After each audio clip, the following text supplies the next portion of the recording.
No one really voluntarily wants to resign. But the Vedic system is very scientific. Brahmachari, Grihastha, Vanaprastha, Sannyas. One must, at a certain age, transfer all his responsibilities to his subordinates and exclusively devote oneself in service to the Lord. So the point that Prabhupada is making in the purport is Maharaj Yudhishthira is setting an ideal example. If we study the Vedas, the Vedic stories, if we study the Srimad Bhagavatam, you will see that the Vedic kings were God conscious. They cared for the citizens like a father would care for his. They cared like a father would care for his children. They were God conscious at the same time. They would not spend a penny of the money derived from taxation for themselves. Can you believe that? There was taxation even in the Vedic days.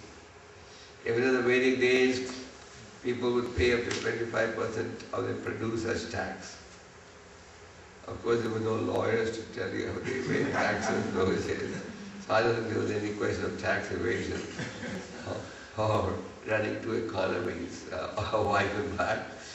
And the citizens would voluntarily pay because the kings were so God conscious.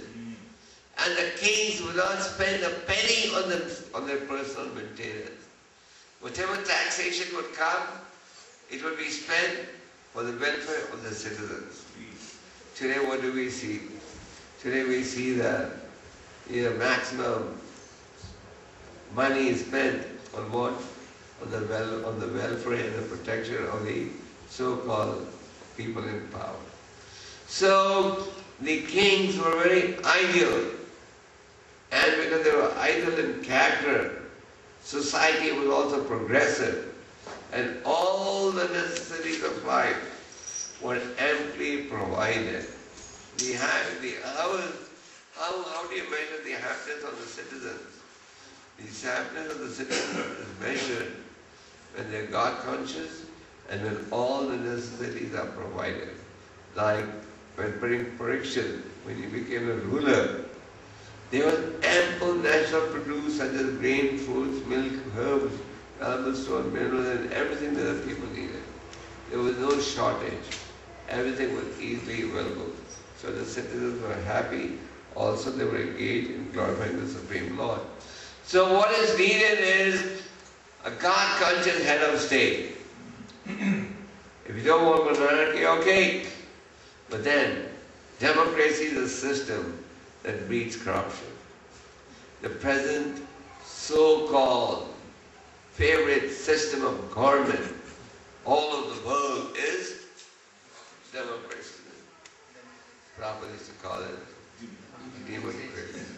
Because it doesn't matter how honest you want to be in democracy, you can never be too honest. For example, in countries like India, the system of collecting money is somewhat corrupt.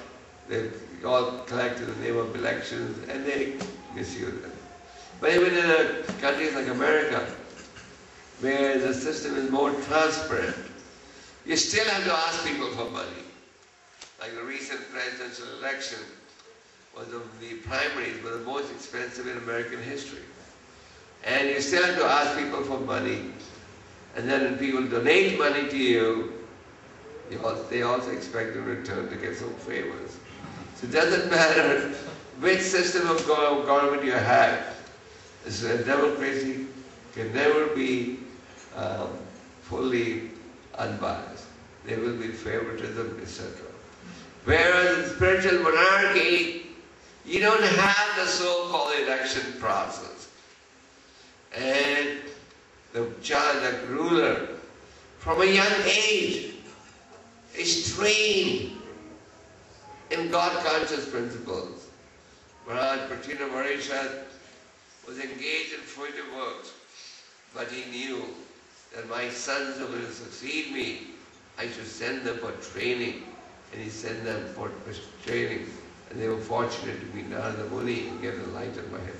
So, for society to be peaceful, society must be God conscious.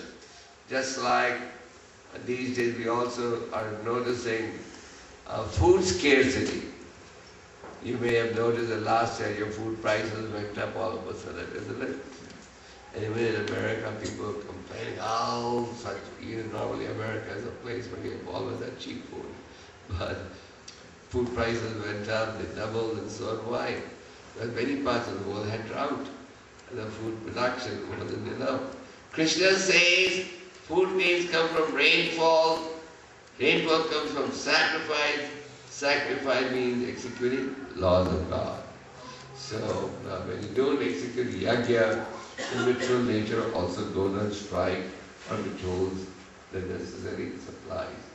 So, the solution to the problems of the world today is a God-conscious government, God-conscious policies, and then ritual nature will cooperate.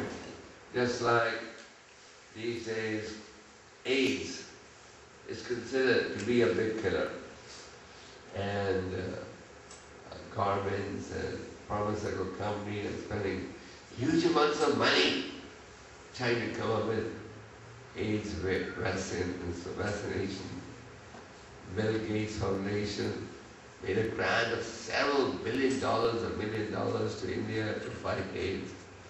But to fight AIDS is very simple. Follow the laws of God, and there won't be any AIDS. But nobody has the guts to tell people, follow the laws of God. And so, but they're busy. Let the disease spread, and then they think they'll come up with some vaccination to cure the disease. So that is the unfortunate tragedy of today's society. They want to find a solution without focusing on the real problem, lack of God consciousness. So, if we had emperors or rulers like King Parikshit, King Yudhishthira, Granthi Deva, etc., society would be very God-conscious. So, our Vedic system is that we follow the Varnashram. If one wishes to, he's a brahmachari, then he wishes to at a certain age, he can enter the Grihastha ashram, and then one can be in the Grihastha ashram, also be God-conscious, and then one progresses, but eventually one must dedicate his life totally in service to the Lord. In the purport, Prabhupada says, at least the last 20 years of one's life must be exclusively devoted in service to the Lord. One may not be able to take sannyas, when someone may argue and say, yeah, but in this age, isn't sannyas not recommended? Especially in this country, sannyas is a real complicated procedure, just to be sure that the social system doesn't break down.